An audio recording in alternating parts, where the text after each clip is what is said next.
ইয়াউমা ইয়াকুনুন নাসু কাল ফারাশিল মাবসুস। কিয়ামতের ময়দানে মানুষগুলো বিক্ষিপ্ত পতঙ্গের মতো ছোটাছুটি করবে, দৌড়াদৌড়ি করবে। মানুষেরা পাগলপনা হয়ে দৌড়াবে, প্রচন্ড ঘামে গরমে মানুষের জিহ্বা কুকুরের জিহ্বার মতো ঝুলতে থাকবে, তৃষ্ণায় কাতর হয়ে পাগলের মতো আর্তনাদ করতে থাকবে আর বলতে থাকবে, রব্বুল আলামিন তুমি আমাদেরকে হাসর থেকে জাহান্নামে পাঠিয়ে দাও। আল্লাহ, হাসরের মাঠ আমাদের আর সহ্য হচ্ছে না, রব্বুল আলামিন আমাদের হাসরের মাঠ থেকে জাহান্নামে ফেলে দাও। আল্লাহ, আমাদের আর সহ্য হচ্ছে না। সেই দিন মানুষ বিক্ষিপ্ত পতঙ্গের মতো দৌড়াবে, ছুটাছুটি করবে, পাগল পারা হয়ে যাবে। ওয়াতাকুনুল জিমালু কাল্লাহিল মানফুশ। আল্লাহ রাব্বুল আলামিন বললেন, পাহাড় সমূহ সেই দিন ধ্বনিত পশমের মতো উড়ে উড়ে উড়ে উড়ে চলে যাবে। সেই দিন মানুষ পাগল পারা হয়ে যাবে, পাগল পারা হয়ে যাবে মানুষ সেই দিন। আল্লাহ রাব্বুল আলামিনের রাসূল বললেন, মা সন্তান বলে যাবে, সন্তান মা বলে যাবে, বাবা সন্তান বলে যাবে, সন্তান বাবা বলে যাবে। তিনটা স্থানে কেউ কারো পরিচয় দেবে না। এক নম্বরে মিজানের পাল্লায় কেউ কারো পরিচয় দেবে না। দুই নম্বরে ডান হাতে বাম হাতে আমলনামা দেওয়ার সময় কেউ কারো পরিচয় দেবে না। তিন নম্বরে ওই ফুলসিরাতের ঘাটে কেউ কারো পরিচয় দেবে না। এই জন্য আপনাদেরকে বলে গেলাম, ভালো করে শুনে নেবেন, ভালো করে জেনে নেবেন। আপনাদেরকে বলে গেলাম, ভালো করে শুনে নেবেন। দুনিয়াতে সম্পদ রেখে যাবেন, কিন্তু হালাল উপার্জনের সম্পদ রেখে যাবেন। হারাম উপার্জন দিয়ে যদি সম্পদ আপনি রেখে যান, তাহলে এই সম্পদ আপনার জাহান্নামের কারণ হবে। কিয়ামত বড় কঠিন হবে, বড় বিভীষিকাময় হবে। আল্লাহর কোরআনে আল্লাহ বলেন, তারুজুল মালাইকাতু আর-রূহু ইলাইহি ফি ইয়াউমিন কানা মিকদারুহু 50 আলফ সানা। দুনিয়ার 50,000 বছর এক জায়গা করলে যত বড় হবে, হাসরের একটা দিন হবে তত বড়। আল্লাহ রাব্বুল আলামিনের রাসূল বললেন, সেই হাসরের ময়দানে এক শ্রেণীর বান্দাকে আল্লাহ আরশে আল্লাহর নিচে জায়গা দিয়ে দিবে। নূরের মিম্বরে নূরের চেহারায় তারা থাকবে। তারা কারা? সাহাবীরা। আল্লাহ রাসূলের সাহাবীরা বলেন, ইয়া রাসূলুল্লাহ, তারা কারা? নবীজি বললেন, সাহাবীরা রে, তাদের এই মর্যাদা দেখে অন্যান্য নবীরা পর্যন্ত ঈর্ষা করবে, শহীদরা পর্যন্ত ঈর্ষা করে বলবে, রব্বুল আলামিন তোমার কালেমার জন্য যুদ্ধ করতে যে আমরা শহীদ হয়েছিলাম, আল্লাহ এরা কারা? আরশে আল্লাহর নিচে নূরের মিম্বরে নূরের চেহারা এরা বসে আছে, এরা কারা? আল্লাহ জবাব দিবে, ও আমার বান্দারা, হাসরবাসী নবীরা, শহীদরা, এরা হলো তারা যারা দুনিয়াতে একজন আরেকজনকে আমি আল্লাহর জন্য ভালোবেসেছিল। এরা যারা দুনিয়াতে একজন আরেকজনকে আল্লাহর জন্য ভালোবেসেছিল। সুম্মা তালা, এরপরে নবী তেলাওয়াত করলেন, আলা ইন্না আউলিয়া আল্লাহি লা খাউফুন আলাইহিম ওয়ালা হুম ইয়াহজানুন।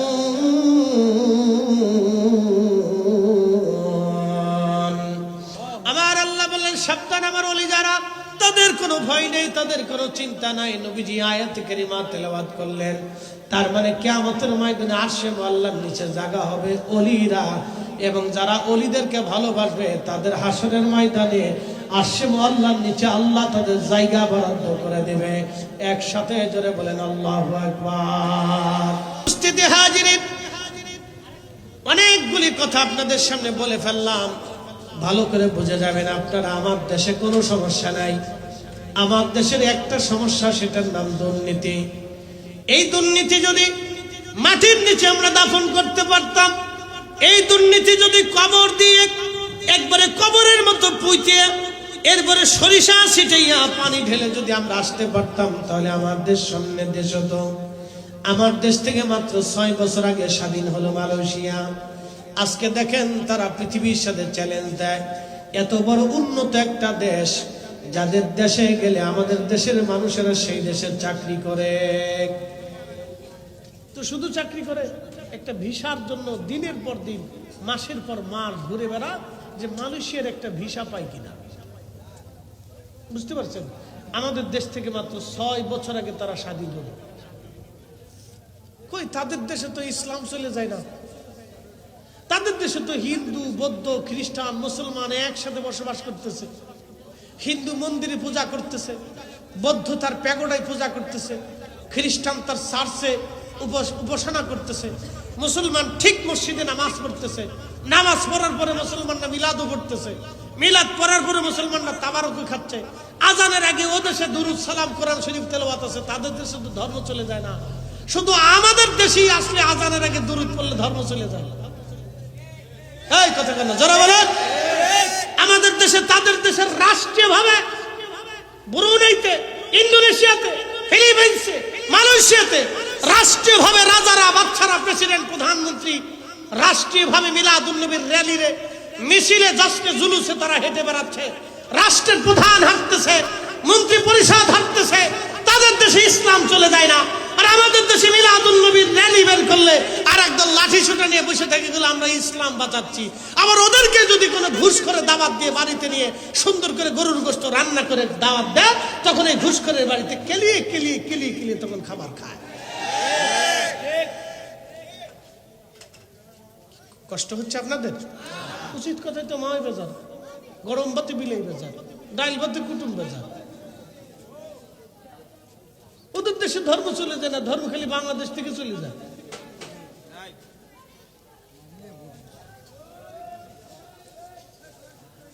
হবিগঞ্জবাসী ভালো করে শুনে যাবেন, বুঝে যাওয়াটা অত্যন্ত জরুরি।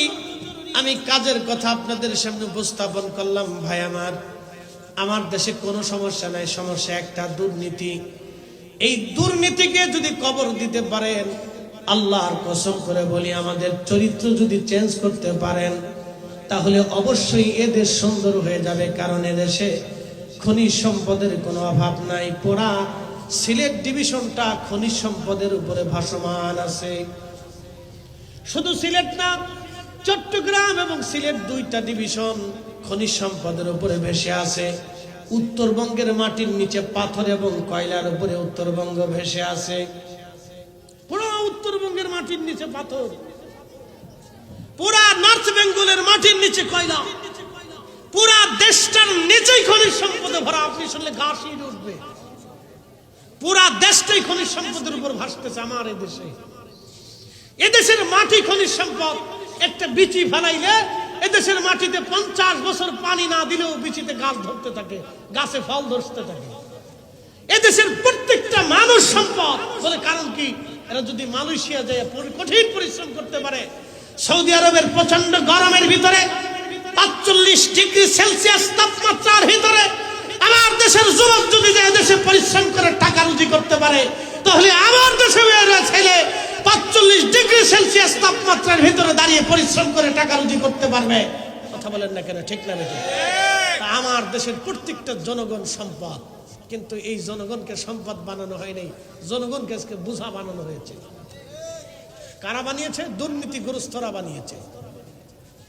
যারা দুর্নীতি করে এদেশের কোটি কোটি টাকা সুইস ব্যাংক আর বেগম পাড়ায় পাচার করে, ওরা আমাদেরকে অভাবী বানিয়ে রেখেছে, গরিব বানিয়ে রেখেছে, ভিখারি বানিয়ে রেখেছে, মিসকিন বানিয়ে রেখেছে।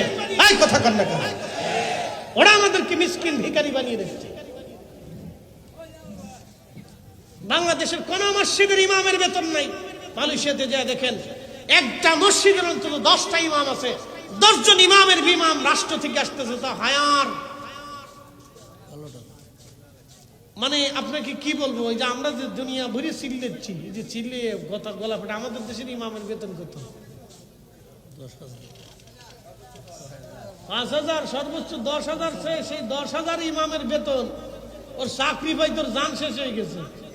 ওর বাপ দেখছে, মা দেখছে, 14 গোষ্ঠী দেখছে, তার কণ্ঠ দেখছে, চেহারা দেখছে, পোশাক আশাক দেখছে, তার আচার ব্যবহার দেখছে, বিয়ে শাদী করছে কিনা, বাচ্চা কাচ্চা আছে কিনা, বাড়ি কোন জায়গায়, সব দেখছে। মুসল্লি 36 জনের ভিতরে 32 জনে পছন্দ করছে কিনা, 2 জন না কইল কিনা, সবাই যদি কেউ হ্যাঁ এই হুজুর পছন্দ হয়েছে, তাইলে 10,000 টাকার বেতনের চাকরি হয়। তারপরেও 6 মাস বাকি থাকে। ডাকাত কোথাকার? আমি এক গ্রামে গেছি, বললাম ইমাম সাহেবের বেতন কত? হুজুর 2000 টাকা। ইমাম সাহেব দাঁড়ায়, হুজুর 6 মাস বাকি রাখছে। আমাকে প্রত্যেক বাড়িতে আগুন ধরাই দেন, ওরা জালিম। তাই আসতে কোন কেন জোরে বলেন, ওরা জালিম। ওদের প্রত্যেক ঘরে ঘরে ঘরে ঘরে আগুন ধরাই দেন, ওরা জালিম। মাত্র 2000 টাকার একজন ইমাম পালতে পারে না, জালিম কোথাকার। এদেশের ইমামরা, আলেমরা এদেশের সমাজ নির্মাণে কত ভূমিকা রাখে জানেন? এদেশের আলেমরা বসে বসে চোরেরে বুঝাই বুঝাই সাধু বানাইছে। কি কথা কর না কেন? ডাকাতরে বুঝাই বুঝাইয়া তওবা করাইছে। এদেশের লক্ষ লক্ষ ইমামের দ্বারা লক্ষ লক্ষ মানুষ হকের রাস্তা, সঠিক রাস্তা খুঁজে পেয়েছে। কত নেশাখোর ভালো হয়ে গেছে, কত বদ মেজাজি সন্তান বাবা মার খেদমত গুজার হয়ে গেছে। অথচ ইমামের টাকা নাই, ইমামের বেতন নাই। সারা বছর শেষে ঈদের দিনও সরকার ইমামরা একটা মানে পোশাকও পর্যন্ত কিনে দেওয়ার টাকা দেয় না। আবার আমরা নাম দিছি ইসলামিক দেশ, 85% মুসলমানের দেশ বলে। সাতা কিসের মুসলমান? লজ্জা করা উচিত, এদেশে লজ্জা করা উচিত। আমার কথা শুনতে তিতে শোনা যাবে ভাই, আমার একবার বাস্তব থেকে বলতেছি। আপনি মালদ্বীপে চলে যান, প্রত্যেক ইমামের বেতন আছে। রাষ্ট্র তার ইমামের জন্য, তার চিকিৎসা ফ্রি, তার বাচ্চা কাচ্চার লেখাপড়া ফ্রি, তার বাসস্থান ফ্রি, তারপরেও তার মাসে মাসে বেতন আছে। একসাথে কোন আল্লাহু আকবার না হয় না? আরো জোরে বলেন। এই আসতে বলতেছেন কেন? তাবারক আছে, জোরে বলেন। তা আমাদের দেশে এরকম হবে কেন? ইমামের বেতন থাকবে না কেন? ইমাম নিয়োগের সময় আপনারা এত বাঁচা বাঁচেন, কিন্তু ভোট দেওয়ার সময় এত বাঁচেন না। ভোট দেওয়ার সময় 500 টাকা দিলে ভোট মেরে দিয়েছেন, ক্যালকেলে ধ্যাপ ধ্যাপ ধ্যাপ ধ্যাপ করে মেরে দিয়ে। কি কথা ঠিক আছে কিনা? ভোট দেওয়ার সময় তখন আর মানুষ বাঁচেন না। ইমামতির চাকরির সময় ইমামরা বাঁচতে বাঁচতে ইমামের 14 পুরুষের জান শেষ করে ফেলছে। তা মাত্র 10,000 টাকা বেতন। এরকম টাকা হইল 10,000 টাকা। সারা গ্রামের মানুষ 10,000 টাকা একজন ইমামের বেতন দিতে পারে না। একটা বিড়ির দাম কত? বিড়ি যারা খান তারা বলেন তো, যারা খান না তারাও বলেন, অসুবিধা নেই। একটা বিড়ির দাম তো 10 টাকা। তো একজনে কয়টা বিড়ি খায়? জোরে 10টা 20টা খায়। এক মুরব্বি জিজ্ঞেসি বিড়ি চাচা বিড়ি কয়টা লাগে? হুজুর 60টা লাগে। আমি বললাম আপনি মানুষ না জিন? যাই করেন বিড়ি লাগবে, ওকে খান। খাইয়া যদি বেহেশত পান তো চেষ্টা করে দেখেন, আর কি করবেন। 60টা বিড়ি লাগে। বুড়ার কি বুড়ার বুড়া চিন্তা করতে পারছে। ও আন্তর্জাতিক খ্যাতি সম্পন্ন বুড়া।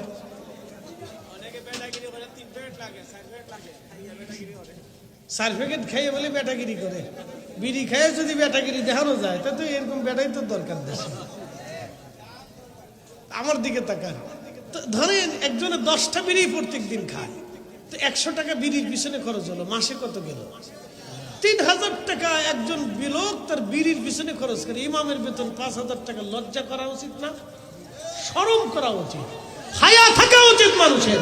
তাহলে বোঝা গেল এদেশের মানুষেরা ইমামের সাথে জুলুম, জালেম মানে ইমামের সাথে জুলুম করে। এইবার আসতে ঠিক বললেন, জোরে বললেন না, কারণ পকেট থেকে পয়সা চলে যাবে ইমামের, এই জন্য জোরে কর নাই। বুঝতে পারছেন? ইমামের সাথে এদেশের বহু মানুষ জুলুম করে, জুলুম করে ইমামের সাথে। ইমামের সাথে জুলুম করে যে জাতি ইমামের সাথে জুলুম করে। শোনেন, আমি ভুটান গেছি, ভুটান শুনে যান। ভুটানের জাতীয় বৌদ্ধ মন্দির দেখতে গেছি। জাতীয় বৌদ্ধ মন্দির দেখতে যাওয়ার পরে দেখি বৌদ্ধ ভিক্ষুরা ত্রিপিটক পাঠ করতেছে। একজন বাঁশি বাজাচ্ছে আর একজন ত্রিপিটক পাঠ করতেছে, 4-5 জন মিলে বসে বসে। ওরা বৌদ্ধ ভিক্ষুদেরকে কি পরিমাণে সম্মান করে জানেন? ভিক্ষুরা সামনে আসলে ভিক্ষুদের সামনে একবারে সেজদায় পড়ে যায়। ভিক্ষুদেরকে রাষ্ট্রীয়ভাবে মর্যাদা দিয়ে তাদের বাসস্থান, খাদ্য, নিরাপত্তা, চিকিৎসা ফ্রি দেওয়া হয়। চিকিৎসা ফ্রি, বাসস্থান ফ্রি, খাদ্য ফ্রি, সব ফ্রি ভিক্ষুদের। বৌদ্ধ তার ধর্মের গুরুদেরকে এত পরিমাণে সম্মান করলো, তার চিকিৎসা ফ্রি, বাসস্থান ফ্রি, পোশাক ফ্রি, খাদ্য ফ্রি, সব ফ্রি রাষ্ট্র তাকে দেবে। আর আমার দেশের একজন ইমামের বেতন 5,000 টাকা দিতে পারলেন না, তারপরে কত তাল বাহানা করে 6 মাস বাকি রাখে। এটা ইমামের সাথে জুলুম করা হয়। প্রিয় মুসলমান, এটা আমাদের বাংলাদেশ, মেড ইন বাংলাদেশ। বলে হুজুর এই অবস্থার পিছনে দায়ী কে? একমাত্র এই অবস্থার পিছনে দায়ী হচ্ছে দুর্নীতি। দুর্নীতি যদি না থাকতো তাহলে আমাদের দেশের মানুষের হাতে পয়সার অভাব থাকতো না। এই কথা কার লাগবে, যারা বলেন পয়সার অভাব থাকতো না। প্রিয় উপস্থিতি হাজিরিন, আমি এদিকে যাব না, আমি আমার মূল থিমের দিকে, আলোচনার দিকে ফিরে যাই। আপনাদেরকে নিয়ে সমসাময়িক বিষয় নিয়ে দু চারটি কথা বললাম, না বললে তো নয়, না বললে আপনি বুঝবেন না, সেই জন্য বললাম। কেন আমরা পিছনে পড়ে আসি? আমাদের পিছিয়ে পড়ার মূল কারণ হলো দুর্নীতি। কারণ দুর্নীতি যদি না থাকতো তাহলে আমাদের দেশ স্বর্ণের দেশ হয়ে যাইতো। ভালো করে শুনে নেন, আল্লাহর ওলিরা দুনিয়ার মধ্যে কেন এসেছিলেন? ইনসাফ প্রতিষ্ঠিত করার জন্য। এই কোরআনে আল্লাহ ওয়াজ করলেন, ইন্নাল্লাহা ইয়া'মুরু বিল আদলি ওয়াল ইহসানি ওয়া ইতা'i যিল কুরবা। আল্লাহ বলেন, ইন্নাল্লাহা ইয়া'মুরু বিল আদল, আমি রব্বুল আলামিন তোমাদেরকে নির্দেশ করলাম তোমরা দুনিয়াতে ন্যায় করবা, অন্যায় করবা না। ন্যায় প্রতিষ্ঠিত করবা, অন্যায় করবা না। এবং দুনিয়ার মধ্যে তোমরা ইহসান করবা, দয়া করবা, মানুষকে ন্যায় করবা। এই ন্যায়ের ধারক বাহক ছিল ওলিরা। খাজা বাবা আজমিরি ন্যায়ের ধারক বাহক ছিলেন। কাদেরিয়া, চিশতিয়া, নকশবন্দিয়া, মুজাদ্দিদিয়া যারা ছিলেন তারা এই ন্যায়ের ধারক এবং বাহক ছিলেন। তারা এই ন্যায় দুনিয়াতে প্রতিষ্ঠিত করেছিলেন। তারা ন্যায় প্রতিষ্ঠিত করার জন্য ওলিরা এসেছিলেন। সিফা আসলাম নাসিরউদ্দিন রহমাতুল্লাহ আলাইহি, ওনার হাতে শুধু তসবিহ ছিল না, ওনার হাতে তলোয়ার ছিল। আসতে বলবেন না, জোরে বলেন। শুধু তসবিহ ছিল না, ওনার হাতে তলোয়ারও ছিল। বলেন এই তলোয়ার কি উনি ভালো মানুষের বিরুদ্ধে খাটিয়েছেন না অন্যায়ের বিরুদ্ধে খাটিয়েছেন? অন্যায়ের বিরুদ্ধে তিনি তলোয়ার চালিয়েছিলেন, ইনসাফের জন্য তিনি তলোয়ার চালিয়েছিলেন, ন্যায়ের জন্য তিনি তলোয়ার চালিয়েছিলেন, এই কালেমার জন্য তিনি তলোয়ার চালিয়েছিলেন, এই ঈমানের জন্য তিনি তলোয়ার চালিয়েছিলেন। কিন্তু হ্যাঁ, ওনার এই তলোয়ার কোন নির্দোষ হিন্দুর বিরুদ্ধে লাগে নাই, কোন নির্দোষ বৌদ্ধের বিরুদ্ধে লাগে নাই। ওনার এই তলোয়ার ছিল জালেমের বিরুদ্ধে। কথা কন না কেন, ঠিক না বেঠিক? সেজন্যই আল্লাহর ওলিরা এই জমিনে এসেছিলেন। আল্লাহ বলেন, ইন্নাল্লাহা ইয়া'মুরু বিল আদল, তোমাদেরকে নির্দেশ দিলাম তোমরা দুনিয়াতে ন্যায় করো, ন্যায়ের পক্ষে থাকো। ফিল আখিরা, দুনিয়াতেও তাদের জন্য সুসংবাদ, আখিরাতেও তাদের জন্য সুসংবাদ। দুনিয়াতেও তাদের জন্য সুসংবাদ, আখিরাতেও তাদের জন্য সুসংবাদ যারা দুনিয়াতে ঈমানে এবং আমলে নিজের জিন্দেগি গঠন করবে। ভাই আমার, ভালো করে শুনে যাবেন, হাবিগঞ্জবাসী মনোযোগের সাথে শুনবেন। আমি বলছিলাম কিয়ামতের ময়দানে সবাই বস্ত্রহীন থাকবে। সেদিন কারো শরীরে কোনো বস্ত্র থাকবে না। প্রেসিডেন্ট পুতিনের শরীরে বস্ত্র থাকবে না, প্রেসিডেন্ট ট্রাম্পের শরীরে বস্ত্র থাকবে না, বা সৌদি আরবের বাদশা যিনি তার শরীরেও সেদিন পোশাক থাকবে না। সেই দিন তিনিও পোশাকবিহীন, সবাই আমরা সেই দিন পোশাকবিহীন থাকব। আমাদের শরীরে সেই দিন কোনো পোশাক থাকবে না। দুনিয়াতে যে সম্পদ নিয়ে মানুষ লড়াই করে, মারামারি, কাটাকাটি, খুন খারাপি করে, এই সম্পদ নিয়ে যারা লড়াই করে কিয়ামতের ময়দানে এই সম্পদগুলি তার পায়ের নিচে পড়ে থাকবে। সেদিন আফসোস করবে, আহা, এই সম্পদের জন্য আমি লড়াই করেছিলাম, কিন্তু এই সম্পদ আজকে আমার পায়ের নিচে পড়ে আছে। দুনিয়ার সম্পদের জন্য, জমির জন্য মানুষ খুন খারাপি করে, মারামারি করে। সেই দিন বিরাট হাসরের ময়দান দেখে মানুষ আফসোস করবে, আহা, আজকে এত বড় ল্যান্ড জমি পড়ে আছে, কিন্তু আমি কারো দিকে তাকানোর সময় নাই, কেউ আমার দিকে তাকানোর সময় আজকে পাচ্ছে না। আল্লাহ বললেন, ইয়াউমা ইয়াকুনুন নাসু কাল ফারাশিল মাবসুস,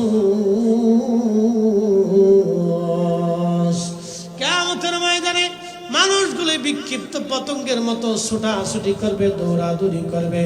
মানুষেরা পাগলপনা হয়ে দৌড়াবে, প্রচন্ড ঘামে গরমে মানুষের জিহ্বা কুকুরের জিহ্বার মতো ঝুলতে থাকবে, তৃষ্ণায় কাতর হয়ে পাগলের মতো আর্তনাদ করতে থাকবে, আর বলতে থাকবে, রব্বুল আলামিন, তুমি আমাদেরকে হাসর থেকে জাহান্নামে পাঠিয়ে দাও।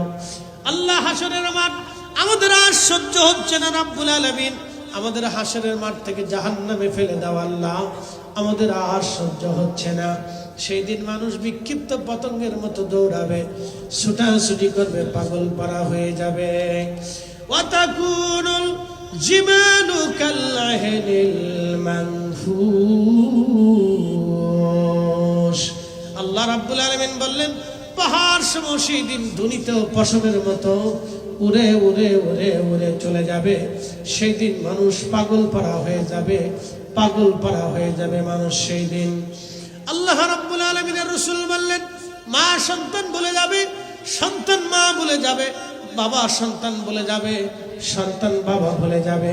তিনটা স্থানে কেউ কারো পরিচয় দেবে না। এক নম্বরে মিজানের পাল্লায় কেউ কারো পরিচয় দেবে না। দুই নম্বরে ডান হাতে বাম হাতে আমলনামা দেওয়ার সময় কেউ কারো পরিচয় দেবে না। তিন নম্বরে ওই ফুলসিরাতের ঘাটে কেউ কারো পরিচয় দেবে না। এই জন্য আপনাদেরকে বলে গেলাম, ভালো করে শুনে নেবেন, ভালো করে জেনে নেবেন। আপনাদেরকে বলে গেলাম, ভালো করে শুনে নেবেন। দুনিয়াতে সম্পদ রেখে যাবেন, কিন্তু হালাল উপার্জনের সম্পদ রেখে যাবেন। হারাম উপার্জন দিয়ে যদি সম্পদ আপনি রেখে যান, তাহলে এই সম্পদ আপনার জাহান্নামের কারণ হবে।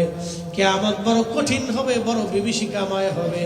আল্লাহর কোরআনে আল্লাহ বলেন, তারুজুল মালাইকাতু আর-রূহু ইলাইহি ফি ইয়াউমিন কানা মিকদারুহু 50,000 সানা। দুনিয়ার 50,000 বছর এক জায়গা করলে যত বড় হবে, হাসরের একটা দিন হবে তত বড়। আল্লাহ রাব্বুল আলামিনের রাসূল বললেন, সেই হাসরের ময়দানে এক শ্রেণীর বান্দাকে আল্লাহ আরশে আল্লাহর নিচে জায়গা দিয়ে দিবে। নূরের মিম্বরে নূরের চেহারায় তারা থাকবে। তারা কারা? সাহাবীরা। আল্লাহ রাসূলের সাহাবীরা বলেন, ইয়া রাসূলুল্লাহ, তারা কারা? নবীজি বললেন, সাহাবীরা রে, তাদের এই মর্যাদা দেখে অন্যান্য নবীরা পর্যন্ত ঈর্ষা করবে, শহীদরা পর্যন্ত ঈর্ষা করে বলবে, রব্বুল আলামিন, তোমার কালেমার জন্য যুদ্ধ করতে যে আমরা শহীদ হয়েছিলাম, আল্লাহ, এরা কারা? আরশে আল্লাহর নিচে নূরের মিম্বরে নূরের চেহারা এরা বসে আছে, এরা কারা? আল্লাহ জবাব দিবে, ও আমার বান্দারা, হাসরবাসী নবীরা, শহীদরা, এরা হলো তারা যারা দুনিয়াতে একজন আরেকজনকে আমি আল্লাহর জন্য ভালোবেসেছিল।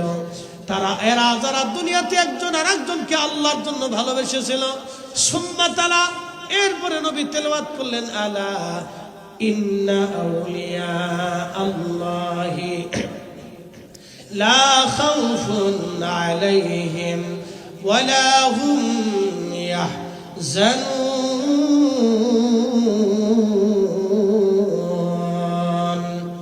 আমার আল্লাহ বললেন, সাবধান, আমার ওলি যারা, তাদের কোনো ভয় নেই, তাদের কোনো চিন্তা নাই। নবীজি আয়াত কারিমা তেলাওয়াত করলেন।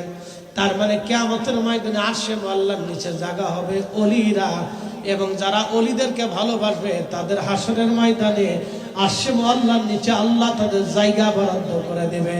একসাথে জোরে বলেন আল্লাহু আকবার। তাহলে কিয়ামতের ময়দানে আরশে আল্লাহর নিচে জায়গা হবে ওই শ্রেণীর ব্যক্তিদের যারা দুনিয়াতে আল্লাহকে, আল্লাহর জন্য ওলিদেরকে যারা মহব্বত করেছিল, কিয়ামতের ময়দানে ওলিদের জায়গা হয়ে যাবে। ওলিদের এবং ওলিদেরকে যারা মহব্বত করেছিল তাদের জায়গা হয়ে যাবে। আর এক শ্রেণীর বান্দা কিয়ামতের ময়দানে আরশে আল্লাহর নিচে তার জায়গা হবে। ওই বান্দা ছাড়া, ওই লোক, এই 7 শ্রেণীর ব্যক্তি ছাড়া আরশে আল্লাহর নিচে আর কারো জায়গা বরাদ্দ হবে না। আর মনে রাখবেন, সেই দিন আরশে আল্লাহর আশ্রয় ছাড়া আর কোনো আশ্রয় কেন্দ্র থাকবে না। আশ্রয় কেন্দ্রই থাকবে একটা, সেটা আল্লাহর আরশ। আল্লাহর আরশ ছাড়া আর কোনো আশ্রয় কেন্দ্র থাকবে না। খুব মনোযোগ দিয়ে শুনে যাবেন। এক নম্বরে ওই ব্যক্তি যিনি দুনিয়াতে ন্যায় বিচার করেছিল। একসাথে বলবেন আল্লাহু আকবার।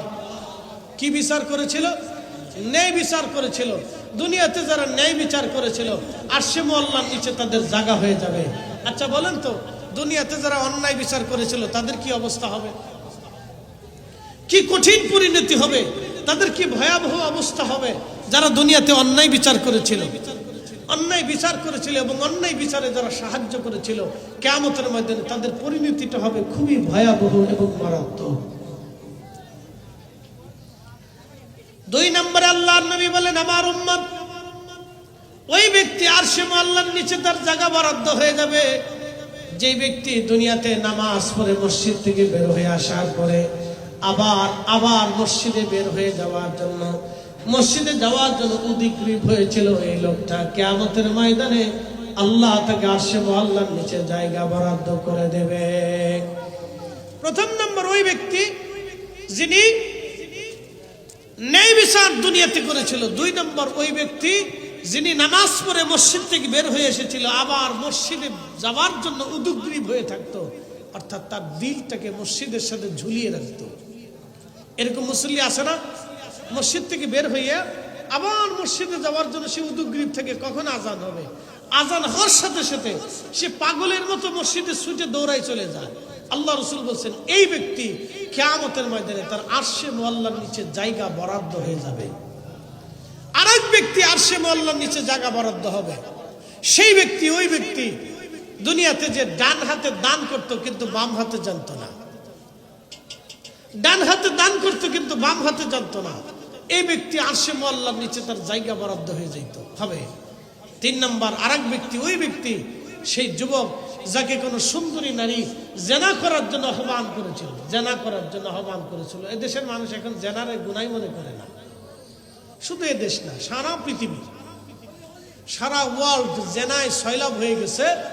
সারা পৃথিবী, উন্নত বিশ্বগুলি তো কোনো কথাই নেই, উন্নত বিশ্ব থেকে শুরু করে সারা পৃথিবী এখন জেনায় সয়লাব হয়ে গেছে। জেনাকে তারা পাপই মনে করে না, গুনাহই মনে করে। এটা যে একটা মহাপাপ, এটা মানুষ ভুলেই গেছে। জেনা করা যে জঘন্য পৈশাচিক কার্য, এটা মানুষ ভুলে গেছে, এটা মনে নাই। বুঝতে পারছেন, এটা মানুষ ভুলে গেছে, এটা মানুষ ভুলে গেছে যে জেনা যে কঠিন গুনাহ, এটা মানুষ ভুলে গেছে, এটা মনেই নেই। শোনে যান, কয়দিন আগে ভূমিকম্প লারা দিয়েছিল না? কেন লারা দিয়েছে? ভাবতেছেন ভূমিকম্প আসছে আর আসবে না? কখনোই না। আপনাদেরকে আজকে একটা তথ্য দিয়ে যাই। 1757-তে একটা ভূমিকম্প হয়েছিল বাংলাদেশে, 1757। এই যে আপনাদের ভৈরবের নিচ দিয়ে যে নদীটা চলে গেছে, এই নদীর নাম কি? মেঘনা। এই নদীটা কোথা দিয়ে প্রবাহিত হতো জানেন? এই নদীর অববাহিকা ছিল বর্তমান যে কুমিল্লা ক্যান্টনমেন্ট আছে, এই ক্যান্টনমেন্টের এই পাশে যে লালমাই পাহাড় আছে, এই পাহাড়ের পাশ দিয়ে নদীটা প্রবাহিত হতো। কিন্তু নদীটা ঘুরিয়ে নরসিংদীর এইখান দিয়ে একেবারে দাউদকান্দির নিচ দিয়ে বের হয়েছে। কারণটা কি বলেন তো? 1757-তে একটা ভূমিকম্প হয়েছিল, প্রলয়ঙ্করী ভূমিকম্প। এই ভূমিকম্পে নদীর গতি পরিবর্তন হয়ে 30 থেকে 40 কিলোমিটার দূর দিয়ে দাউদকান্দির নিচ দিয়ে নদীটা প্রবাহিত হচ্ছে, অথচ এই নদী ছিল লালমাই পাহাড়ের পাশ দিয়ে। এবার আপনি বুঝে যান, সেন্ট মার্টিন দ্বীপ পৃথিবীতে কখনো ভাসমান ছিল না, এটা সাগরের নিচে ছিল। সেন্ট মার্টিন দ্বীপ কখন আসলো? 1797-তে একটা ভূমিকম্প হলো। সেই ভূমিকম্পে সেন্ট মার্টিন দ্বীপটা সাগরের নিচ থেকে উঠে সাগরের উপরে 3 ফিট পর্যন্ত উঁচু হয়ে গেল। একসাথে জোরে বলবেন আল্লাহু আকবার। না হয় না, আরো একটু জোরে বলেন আল্লাহু আকবার। বলেন সেই রব আছে না নাই? তাহলে কি মনে হচ্ছে ভূমিকম্প আসবে না? বিজ্ঞান বলেছে ভূমিকম্প বাংলাদেশে আরেকটা আসবে। 14 কোটি মানুষ ভূমিকম্পের আওতার ভিতরে থাকবে, 1 কোটি মানুষ ক্ষতিগ্রস্ত হবে সরাসরি। 1 কোটি মানুষ সরাসরি ক্ষতিগ্রস্ত হবে। শুধু রাজধানীতে মানুষ মারা যাবে 50 লক্ষ আপ। 1 কোটি মানুষ ভূমিকম্প সরাসরি ক্ষতিগ্রস্ত হবে, কোটি কোটি মানুষ আহত হবে, হাত হারাবে, চোখ হারাবে, পা হারাবে, কান হারাবে, দেহ হারাবে, বিকলাঙ্গ হবে, ল্যাংড়া হবে, বোবা হয়ে যাবে, কানা হয়ে যাবে। কোটি কোটি মানুষ এরকম বিকলাঙ্গ হয়ে যাবে। সেই ভূমিকম্পটা বাংলাদেশের জন্য অপেক্ষা করতেছে। বলে কেন আসে ভূমিকম্প? আপনাদেরকে বুঝাই। 14টা কারণে ভূমিকম্প আসে। 14 কারণের এক কারণ হচ্ছে দুনিয়াতে যখন জেনা সয়লাব হয়ে যাবে, প্রচুর পরিমাণে জেনা হবে, ব্যভিচার হবে, পরকী আসবে। কঠিন এই জেনার কারণে আল্লাহর আসমান থেকে গজব আসবে। নবী বললেন তাসবিহ দানা ছিঁড়ে গেলে যেইভাবে একটার পর একটা top top top top top top করে পড়তে থাকে, আল্লাহর আসমান থেকে এরকম বালা গজব আসতে থাকবে। আমাদের বাংলাদেশে 18 কোটি মানুষের ভিতরে কয় কোটি মানুষ সুস্থ আছে আমাকে একটু দেখান তো। বলেন যে এত কোটি মানুষ সুস্থ আছে আমাকে বুঝান। এদেশের ঘরে ঘরে ডায়াবেটিস, ঘরে ঘরে পেশাব, ঘরে ঘরে হার্টের রোগী, ঘরে ঘরে কিডনি রোগী, ঘরে ঘরে লিভার পচা রোগী, ঘরে ঘরে নানান জটিল কঠিন রোগে আক্রান্ত রোগী, ঘরে ঘরে হাজারে হাজারে লাখে লাখে কোটি কোটি মানুষ অসুস্থ। বলবেন হুজুর কারণ কি? এই যে রোগ আসে, এই রোগগুলি আল্লাহর পক্ষ থেকে একটা বালা, ওটা আসমান থেকে আসছে। আল্লাহ নিজে জোর করে চাপাই দেন নাই, আমরা এটা আল্লাহর কাছ থেকে চেয়ে নিছি। এই কোরআন আল্লাহ বলছেন জাহারাল ফাসাদ ফিল বাররি ওয়াল বাহরি বিমা কাসাবাত আইদিল নাস। এ মানুষ, আমি তোমাদের উপর গজব চাপাই না, তোমরা আমার কাছ থেকে গজব চেয়ে নাও। আল্লাহ গজব চাপান না, মানব জাতি গজব চেয়ে নেয়। বলে গজব কেন আসে? এটা মানুষের দু হাতের রুজি। মানুষ গজবের জন্য কাজ করে, আমি আল্লাহ মানুষের জন্য গজব চাপিয়ে দিই। মানুষ গজবের জন্য কাজ করে, আল্লাহ গজব চাপিয়ে দেয়। কিন্তু বলবেন হুজুর তাহলে গজব আসলো না কেন? দুই কারণে গজব আসে না। এক নাম্বার কারণ, জমিনের কোথাও না কোথাও আল্লাহর ওলিরা বসে থাকে। একসাথে জোরে বলবেন আল্লাহু আকবার। না হয় না, যেমনে বলতেছেন মনে হচ্ছে যে আপনি দুর্বল। জোরে বলেন, একসাথে বলেন আল্লাহু আকবার। কারা থাকে? ওলিরা। জোরে বলেন কারা থাকে? জোরে বলেন কারা? জোরে বলেন কারা? আচ্ছা, এই শায়েস্তাগঞ্জের ভিতরে কত লক্ষ মানুষ হবে? হ্যাঁ, বলতে পারবেন? আপনাদের এই এলাকার ভিতরে কত লক্ষ মানুষ হবে? ভোটার কত আছে আপনাদের এই থানায়? এই ইউনিয়নে ভোটার কত আছে? ইউনিয়নে 50,000 ভোটার আছে। ভোটার বাদ দিয়ে আমি আরো 50,000 দিলাম, 1 লক্ষ মানুষের বসবাস ধরেন। আচ্ছা বলেন তো, এই 1 লক্ষ মানুষ যদি ঠিক মতো নামাজে আসতো, তাহলে মসজিদ কতগুলি দরকার ছিল? সবাই কি ঠিক মতো নামাজে আসে? সবাই কি ঠিক মতো সত্য কথা বলে? তাহলে বলেন এদেরকে দিয়ে আল্লাহর কি কাজ আছে দুনিয়াতে? এর ভিতরে কিছু সুদখোর আছে, কিছু ঘুষখোর আছে, কিছু দুর্নীতিগ্রস্ত মানুষ আছে, কিছু মানুষ আছে নিজের বোনের জমি 30 বছর বুঝাই দেয় না। আপন কলিজার টুকরো বোন 30 বছর জমি বুঝাই দেয় না, এরকম বহু মানুষ আছে। অন্যের দোকান দখল করে 20 বছর ধরে খাচ্ছে, দোকান দিয়ে আজও পর্যন্ত দেয় নাই। এই লোক দিয়ে আল্লাহর কি হবে বলেন? ইসলামের কি উপকার হবে বলেন? তাহলে ভূমিকম্প কেন আসে না? জমিন তো থাকার কথা না, জমিন তো ভেঙে যাওয়ার কথা। জমিন টিকেই থাকে ওলিদের জন্য। এই কথা কান্না কেন জোরে বলে? জমিন টিকে থাকে কাদের জন্য? ওলিদের জন্য। ওয়াজ যদি বুঝে যান, আমার শানে আউলিয়ার বিষয় ছিল এই কথা টানতে, যে আমি এত দূর পর্যন্ত আপনাদেরকে এই ওয়াজ নিয়ে আসছি, এত দূর পর্যন্ত ওয়াজ নিয়ে আসছি যে আকাশ ভেঙে পাথর পড়ে আসার কথা ছিল, জমিনে ভূমিকম্প আসার কথা ছিল, দুর্ভিক্ষ চলে আসার কথা ছিল, মহামারী আসার কথা ছিল, মানুষের মেরে মেরে মরে মরে সৈলাব হয়ে যাওয়ার কথা ছিল। কিন্তু মরে না কেন?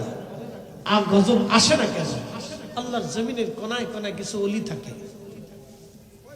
এই অলিরা রাতের গভীরে নির্বিঘ্নে নির্জনে সেজদার মধ্যে পড়ে রবের কাছে কাঁদে, আল্লাহ আপনি গজব দিয়েন না, আল্লাহ ভূমিকম্প দিয়েন না, আল্লাহ আপনি টর্নেডো দিয়েন না, আল্লাহ আপনি বালা দিয়েন না, আল্লাহ দুর্ভিক্ষ দিয়েন না। দুর্ভিক্ষ যদি দেন তাহলে জাতি একসাথে মারা যাবে।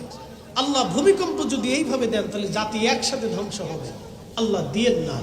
ওরা গুনাহ করছে, আল্লাহ আমি তো আপনাকে ডাকতেছি, আল্লাহ আপনি দয়া করেন, আপনি মায়া করেন। অলিরা কান্নাকাটি করে, অলিদের কান্নার কারণে আল্লাহ হয়তো কিছু সময়ের জন্য আমাদেরকে রুখসত দেয়। নতুবা এই জমিন থাকার কথা না। বলে হুজুর কেন থাকবে না? কয়েকদিন আগে এক ভদ্র মহিলা আমাকে ফোন দিছে, হুজুর একটা মাসালা। আমি বললাম আপনি কেন ফোন দিছেন? বলতেছে হুজুর মাফ করবেন, একটা জিনিস জানার জন্য ফোন দিছি, আমি বিপদে পড়ে ফোন দিছি। বললাম বলেন কি বিপদ? বলতেছে হুজুর আমার স্বামী তার আপন সৎ বোনের মেয়ের সাথে জেনা করে। এই মুসলমান আমার দিকে দেখান তো, জমিন কেন থাকবে বলুন? দুর্ভিক্ষ কেন আসবে না বলুন তো আমাকে বুঝান। জমিনে মানুষ কয়জন আছে বুঝান। হুজুর আমার স্বামী তার সৎ বোনের মেয়ের সাথে জেনা করে, আমি কি থাকবো না চলে যাব? শুধু এতটুকু জানার জন্য আপনাকে ফোন দিছি, মাফ করবেন আমাকে। কথাটা শোনার পরে আমার গা শির আমি স্তব্ধ হয়ে গেলাম। আমি তাকে কি করে বুঝাবো? বলেন তো, বোনের মেয়ের সাথে জেনা করা তো বোনের সাথে জেনা করা। কি নিকৃষ্ট মানুষ! তা কুত্তা কোনোদিন চিন্তা করে না, কুত্তাও চিন্তা করে না, গরু ছাগলে চিন্তা করে না, হাঁস মুরগি ভেড়া বকরিতে চিন্তা করে না, যেই চিন্তা মানুষ করে ফেলছে। পরশুদিন নিউজে দেখলাম এক মহিলা তার স্বামীর বিরুদ্ধে মামলা করছে, বলে তার 10 বছরের মেয়ের সাথে সে জেনা করে, ধর্ষণ করে, মেয়েকে যে ধর্ষণ করে। এই কথা শুনলে আপনার ঘাসির উঠবে না? যে বাবার কাছে যদি মেয়ের নিরাপত্তা না থাকে, তাহলে পৃথিবীতে একজন নারীর নিরাপত্তা কোথায়? তার অর্থ হচ্ছে আমরা আইকামে জাহিরিয়াতকে ফেল করে ফেলেছি। শুধু জমিনে ওলি যদি না থাকতো, তাহলে জমিন ভেঙ্গে আল্লাহ জমিনে পাথর নিক্ষেপ করে, আল্লাহ ভূমিকম্প দিয়ে একসাথে পৃথিবীর মানুষকে গায়েব করে দিয়েছে, যদি ওলি না থাকতো। এই কথা বললে কেন? ঠিক আছে, নারায়ে তাকবীর, নারায়ে রিসালাত, নারায়ে রিসালাত, নারায়ে গাউসিয়া। কিন্তু আফসোস আমরা ওলিদেরকে বুঝলাম না, আমরা ওলিদেরকে বুঝলাম না। আমরা কেউ আছি ওলিদের মাজার ভাঙ্গিয়ে চিন্তা করতেছি আমরা একবার ইসলাম প্রতিষ্ঠিত করব। কি আশ্চর্য, কি আশ্চর্য! একটা ব্যাধি আমাদের দেশে আসলো, মহামারীর মতো ছড়াই গেছে, নাম দিছে তৌহিদি জনতা।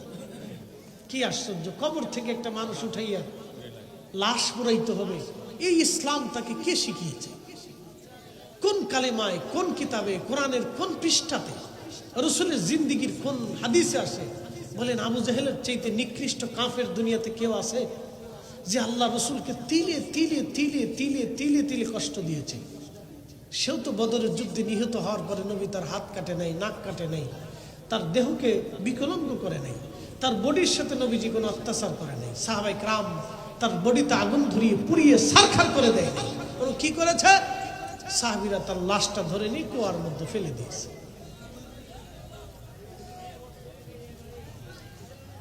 এ মুসলমান হাজিরিন,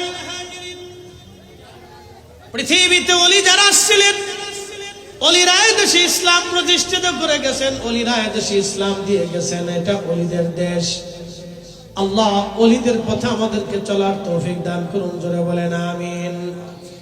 ওলিরা এমনিতে আসে নাই, বিশ্ববিখ্যাত একজন আল্লাহর ওলির জীবনী বলে আমি আপনাদের থেকে বিদায় নিয়ে যাব। ভাই আমার খুব মনোযোগ দেন। আমাদের 4 জন ইমাম আছে। একজন ইমামের নাম হানাফি, আরেকজন ইমামের নাম শাফি, আরেকজন ইমামের নাম হাম্বলি, আরেকজন ইমামের নাম মালিকি। তাই একজন ইমামের নাম ইমাম আবু ইদ্রিস আশ-শাফি রাহমাতুল্লাহি আলাইহি। তখন উনি মুসলিম মিল্লাতের খলিফা ছিলেন, খলিফা হারুনুর রশিদ। যদি কোনোদিন মক্কাতুল মুকাররমায় আপনি যান, তাহলে যাওয়ার পরে আপনি দেখবেন মক্কা নগরীতে আরাফাতের মাঠ পর্যন্ত একটা নহর আছে। নহরের নাম নহরে জুবাইদা।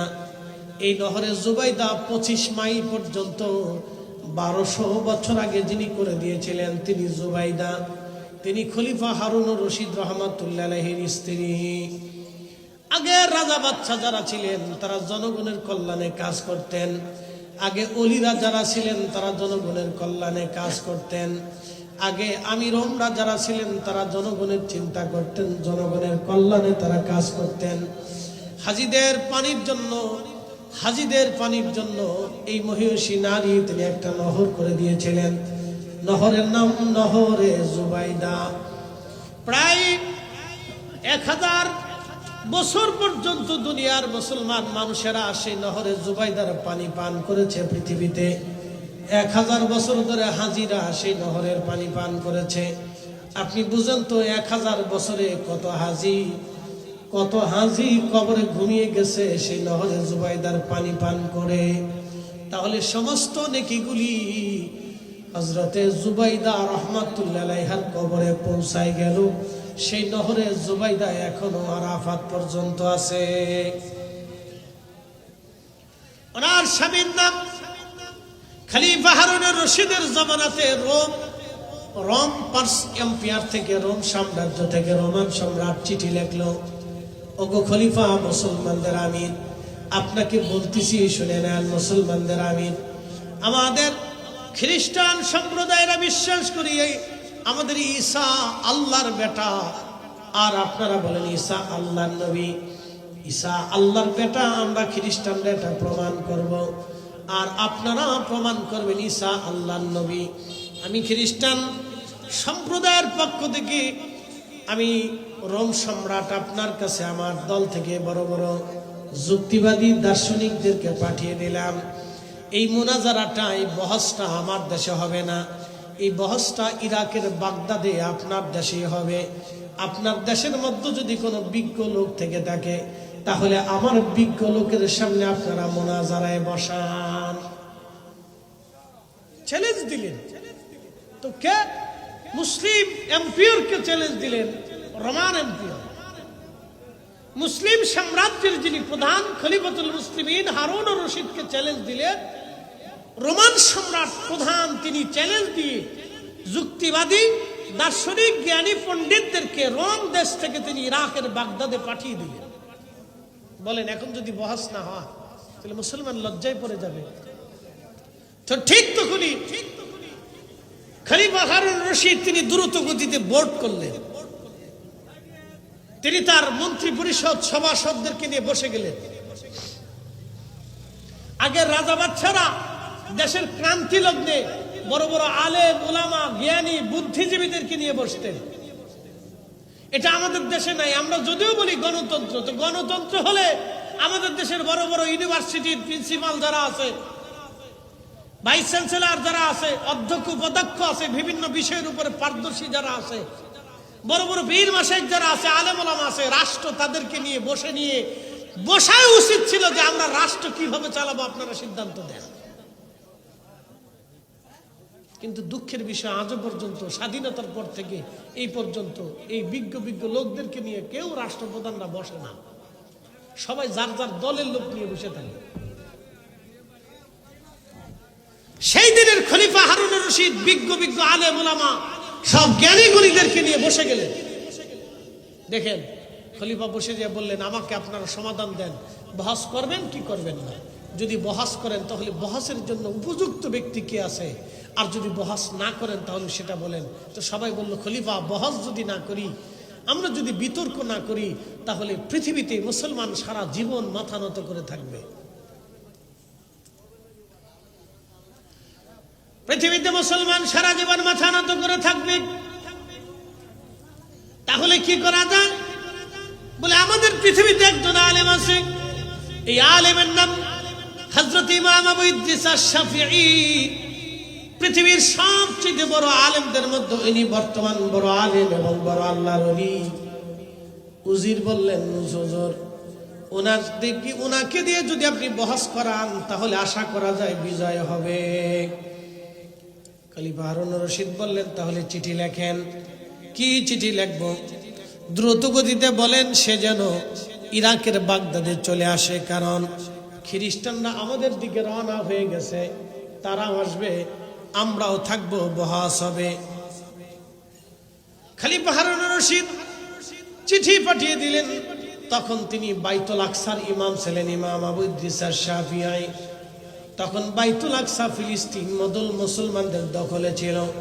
বর্তমান ইরান, ইরাক, ওমান, ইয়ামান, Qatar, Dubai, Saudi Arab, Bahrain, Jordan, Syria, Lebanon, Libya, Tunisia, Algeria, Nigeria, Morocco, Sudan এবং মিশর থেকে শুরু করে পৃথিবীর বিরাট একটা অংশ খলিফা হারুন আর রশিদ রহমাতুল্লাহ আলাইহি তিনি শাসন করতেন।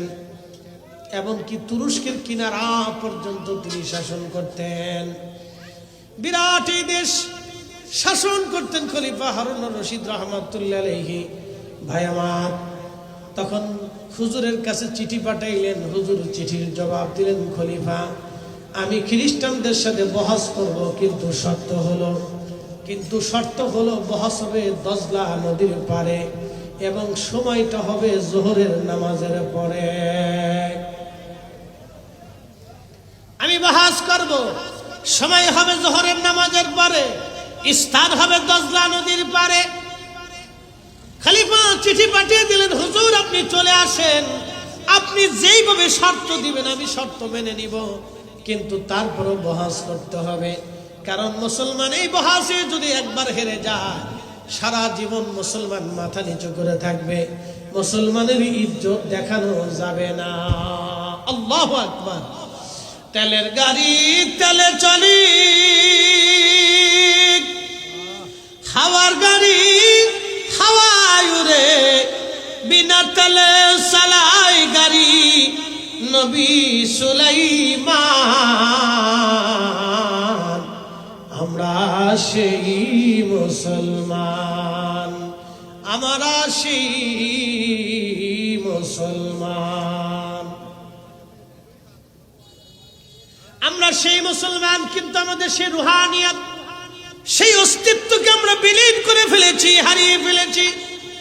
আমরা সেই মুসলিম, আমাদের কথা শুনলে বাতিলরা থরথর করে কাঁপতো। আমরা সেই মুসলমান। হবিগঞ্জবাসী শুনে যাবেন, খলিফা হারুনুর রশিদ রহমাতুল্লাহ আলাইহি দজলা নদীর পরে মঞ্চ বানাইলেন। লক্ষ লক্ষ মানুষ আসলো, আমির ওমরা আলেম উলামা এসে গেল, খলিফা নিজে উপস্থিত হয়ে গেলেন। খ্রিস্টান মিশনারিরাও চলে আসলো, তারাও বসে গেল।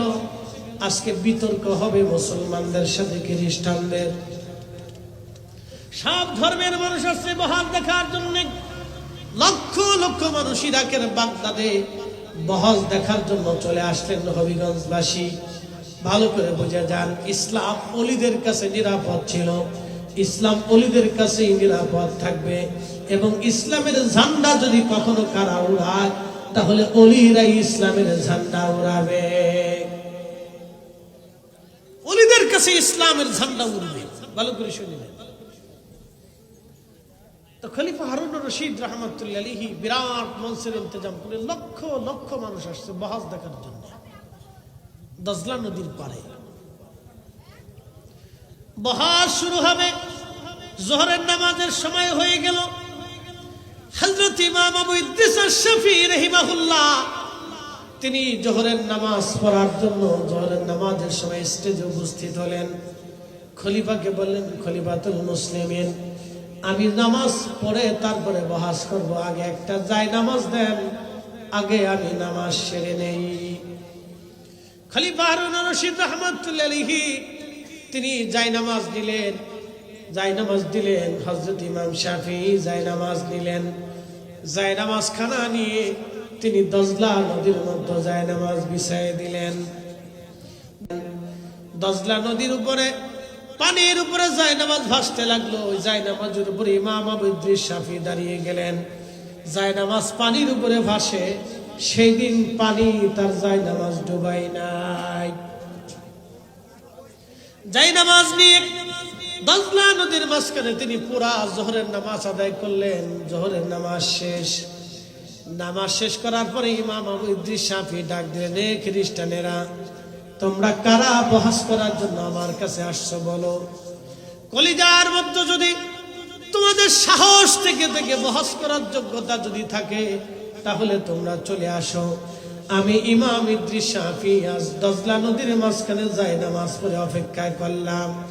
তোমাদের যদি সাহস থাকে তাহলে তোমরাও আজকে আমার সামনে দাঁড়াও। আজকে বহাস স্টেজে হবে না, আজকে বহাস আমরা দজলা নদীর মাঝখানে যাই নামাজে দাঁড়ায় করব। একবার জোরে বলা যাবে আল্লাহু আকবার। এই মুসলমান, ভালো করে শুনে, দজলা নদীর মাঝখানে ইমাম আবু ইদ্রিস শাফিঈ দাঁড়িয়ে গেলেন। দজলা নদীর মাঝে দাঁড়িয়ে গেলেন, নামাজ চলতেছে, নামাজ শেষ। আচ্ছা এই খ্রিস্টানেরা আসো, তোমরা প্রমাণ করবা ঈসা আল্লাহর বেটা, আর আমি এই নামাজের উপরে দাঁড়াইয়া প্রমাণ করবো ঈসা আল্লাহর নবী। একসাথে বলবেন আল্লাহু আকবার। আসো যদি তোমাদের কলিজার মধ্যে সাহস থাকে। বলেন তো, ইমাম আবু ইদ্রিস শাফিঈ জায়নামাজ বিছাইলেন, জায়নামাজটাকে পানিতে ডুবাইলেন। এই শক্তির নাম হচ্ছে রূহের শক্তি। এই শক্তির বদৌলতে হযরতে শাহজালাল ইয়ামানি মুজাররিদি রাহমাতুল্লাহি আলাইহি তিনি সুরমা নদীর উপর জায়নামাজ বিছিয়ে দিলেন। সেই দিন যদি উনি সুরমা নদীর উপর জায়নামাজ বিছাইতে না পারতেন, তাহলে আজকের এখানে মাহফিল হতো না। এই আসতে বলবেন না, জোরে বলেন, আজকের এইখানে মাহফিল হতো না। ইসলাম তো দূরের কথা, কালেমা তো দূরের কথা, কালেমার তো প্রশ্নই আছে। যদি সেই দিন ওনার জায়নামাজ সুরমা নদীর নিচে ডুবে যেত তাহলে আজকের ইসলাম এখানে পেতেন না। এত সুন্দর মঞ্চ করে আবার ওয়াজ করবেন, এত সোজা, এত সোজা। জানতো স্পেনে এত সুন্দর করে একটা মানুষের সাথে একটা ওয়াজ দিয়ে দেখেন তো, স্পেনে জানতো, ডেনমার্কে জানতো, নরওয়েতে চলে জানতো, দেখি পারেন কিনা, ফ্রান্সে জানতো, জার্মানিতে যান, ইটালিতে যান, ইউরোপে সেনজানে আনসেনজানে চলে জানতো, দেখেন পারেন কিনা এরকম একটা স্টেজ সাজাইয়া। জানতো চীনে স্টেজ সাজাই এরকম একটা মাহফিল করতে পারেন কিনা। অত দূর যাওয়া লাগবে না, আপনি ভারতেই চলে যান, গুজরাটে চলে যান, তো এরকম একটা স্টেজ সাজায় দেখেন পারেন কিনা। দিন এত সোজা।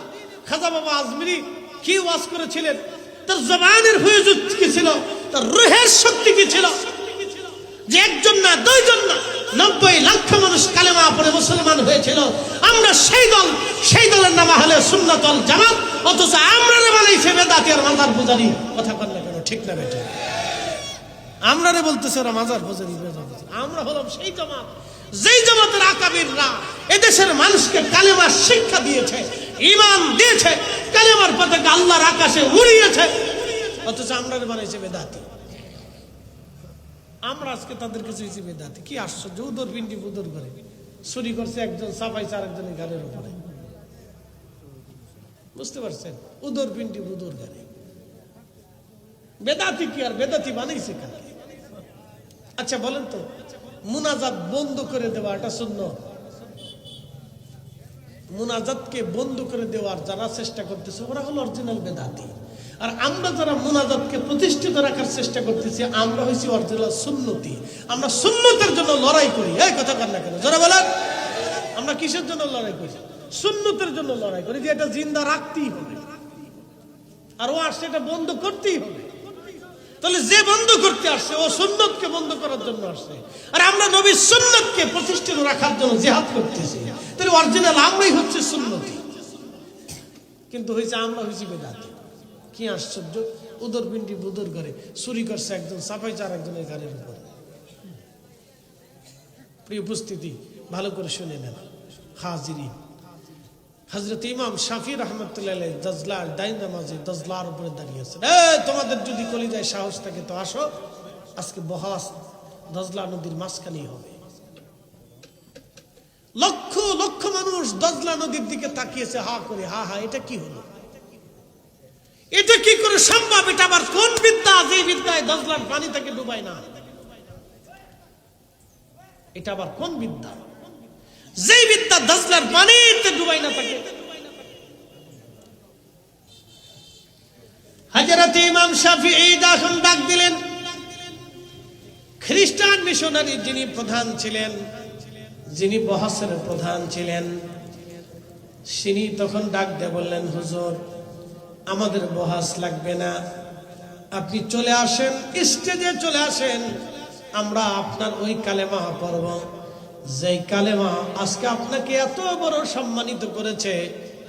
দজলার পানির উপরে দাঁড়ায় যেই কালেমা আপনাকে নামাজ পড়িয়েছে, যেই ঈমান, যেই কালেমা দজলার পানির উপরে আপনাকে আজকে দায় নামাজ বিছিয়ে থাকার তৌফিক দিয়েছে, সেই ঈমান, সেই কালেমাই আমাদের দরকার, আমাদের আর বোঝার বাকি নাই। আমরা আপনার কাছে এসে এই স্টেজে আপনার হাতে কালেমা পড়ে আমরা মুসলমান হয়ে আমরা আমাদের আখিরাতের জিন্দেগি ধন্য করার জন্য আসছি। হুজুর আমরা বহস করব না, আপনি দজলা থেকে চলে আসেন।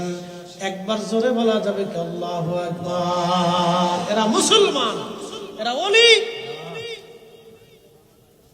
সেদিন শাহজালাল ইয়ামানি যদি দজলা সুরমায় জায়নামাজ বিছাইতে না পারতেন, সিফা সালার বশিরউদ্দিন সৈয়দ যদি সেই দিন আওলাদে রাসূল তার আজানে গোরগোবিন্দের প্রাসাদ ভেঙ্গেই না পড়তো, তাহলে আজকের এই কালেমা নসিব হতো না।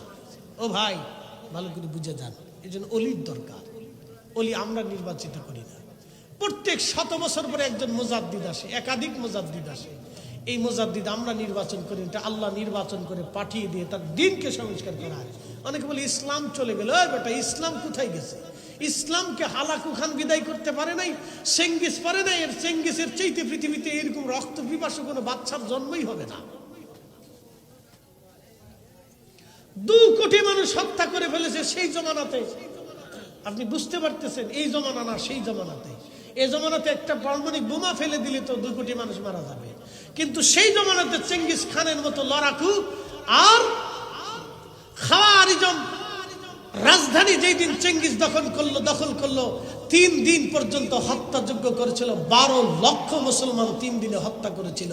কিন্তু খাওয়ারিজম এখনো আছে, সেই শহর এখনো আছে, সেই শহরে কালেমার আযান এখনো হয়, কিন্তু চেঙ্গিসের সাম্রাজ্য নেই। ইসলামকে যারা বিদায় দিতে এসেছিল তারা বিদায় হয়েছে, ইসলাম আছে। সুন্নাতকে যারা বিদায় দিতে আসবে তারা বিদায় হবে। আহলে সুন্নাত ওয়াল জামাত কিয়ামত পর্যন্ত জমিনে টিকে থাকবে। হাত উঁচা করে বলেন ঠিক না? নারে রিসালাত, আহলে সুন্নাত ওয়াল জামাত, আহলে সুন্নাত ওয়াল জামাত জিন্দাবাদ জিন্দাবাদ। কোরআন সুন্নাহর আলো, সংসদে চলো, সংসদে জালো, কোরআন সুন্নাহর আলো। কি ভয় পাইতেছেন নাকি? সংসদে কোরআন সুন্নাহ চললে কি খারাপ হবে? না, সংসদে তো কোরআন সুন্নাহর আইন দরকার। কেন দরকার? সংসদে যদি আল্লাহর কোরআনের আইন চলে যায় তাহলে এদেশে ইনসাফ প্রতিষ্ঠিত হবে। ভিখারির ভিক্ষা করা লাগবে না, অন্ধের অন্ধত্ব বরণ করে ওইভাবে থাকতে হবে না, গরিবের চিকিৎসা বিনামূল্যে উন্নত চিকিৎসা এদেশেই হবে। একসাথে বলবেন আল্লাহু আকবার। হবে। আল্লাহ তৌফিক দিক বলেন আমিন। আমিন। ভয় পায়েন না, ভয় পাওয়ার কিছু নেই।